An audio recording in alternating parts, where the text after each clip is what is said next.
Praise the lord. యేసునామ స్మరణ అనే ఉదయకాల కార్యక్రమానికి మీ అందరికీ ఆహ్వానమండి. ఈ ఉదయకాలం ఎలాగున్నారు? ఈరోజు చక్కటి వాగ్దానం విందాము. యెషయా గ్రంథము 55:5 నీవెరుగని జనులను నీవు పిలిచెదవు, నిన్నెరుగని జనులు యెహోవా నిన్ను మహిమపరచగా చూచి నీ దేవుడైన యెహోవాను బట్టి ఇశ్రాయేలు పరిశుద్ధ దేవుని బట్టి నీ యొద్దకు పరిగెత్తి వచ్చెదరు. నువ్వు ఈరోజు అనుకుంటున్నావా, చిన్న చిన్న జాబ్స్ చేస్తున్నాను, చాలా చిన్న జీవితం నాది, చాలా ఎన్నదగని జాబు, అంతేగా చాలా తక్కువ శాలరీ నాది, మరి నేను గొప్పవాడిని అవుతానా? ఈరోజు దేవుడు ఒక మంచి వాక్యము చెప్తా ఉంటున్నాడు. ఏంటంటే, నీవు ఎవరో తెలియని వారు నిన్ను దేవుడు మహిమపరచగా చూసి వారు పరిగెత్తుకుంటూ వస్తారంట.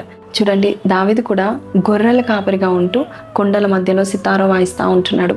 అయితే ఆయన వాయించేది ఆ పశువులు మాత్రమే వింటున్నాయి. కానీ ఒక రోజు వచ్చింది, రాజు దగ్గరికి కొంతమంది వెళ్ళి చెప్పారంట, దావీదు అనే ఒక వ్యక్తి ఉన్నాడు, చమత్కారంగా వాయిస్తాడు అని చెప్పాడు. దేవుడు ఆయనకి తోడుగా ఉన్నాడని చెప్పాడు. ఎవరు చూశారండి? ఎవరు వింటున్నారో మనకి తెలియదు.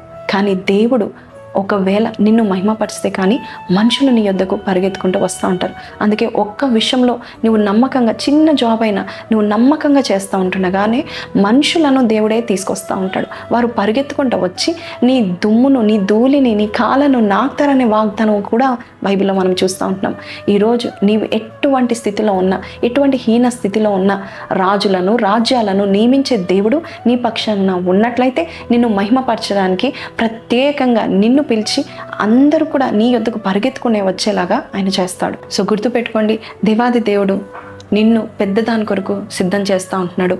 నీవు ఎరగని స్థలాల్లో రాజ్యాలున్నాయి, నీవు ఎరగని రాజులు మరి రాబోతున్నారు. ఆ రాజులకు ఇప్పుడు నువ్వు తెలియకపోవచ్చు, కానీ దేవుడు నిన్ను మహిమపరచగా చూసి వారందరూ పరిగెత్తుకుంటూ వచ్చి నిన్ను ఘనపరచబోతున్నాడు, నిన్ను రాజుగా నియమించబోతున్నారు. ఈ వాగ్దానాలు మీతో మాట్లాడినట్లయితే కళ్ళు మూసుకొని ప్రార్థనలో ఏకీభవించి సీరియస్గా తీసుకొని ఈ వాగ్దానం మనం స్వీకరిద్దాం. ప్రార్థన. పరిశుద్ధుడా మహోన్నతుడగు తండ్రి, అయ్యా మేము ఎరగని వారు నాయన ప్రభ, రాజులు నాయన ప్రభ తండ్రి యేసయ్యా పరిగెత్తుకుంటూ వస్తారని చెప్పావు నాయన, నీకు వందనాలు నాయన. మేము ఒక్క విషయంలో దావీదు వలె చిన్న జాబ్ అయినా, చిన్న చిన్న పనులైనా నమ్మకంగా చేసినట్లయితే అయ్యా మమ్మల్ని వెతుకుంటే వారు వస్తారని నువ్వు చెప్పిన ఈ వాగ్దానం బట్టి నీకు వందనాలు.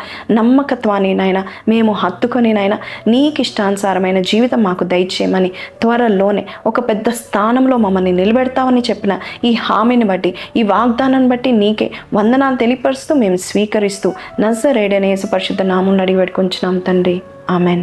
సో ప్రైజ్ లార్డ్ అండి, ఇది జరగబోతుంది. God is respecting you. దేవుడు మిమ్మల్ని మహిమపరచడం చూసి మనుషులు పరిగెత్తుకుంటా వస్తారు. ఈ వాగ్దానం మీతో మాట్లాడితే why don't you like, share and subscribe. See you again. Until then take care. Praise lord.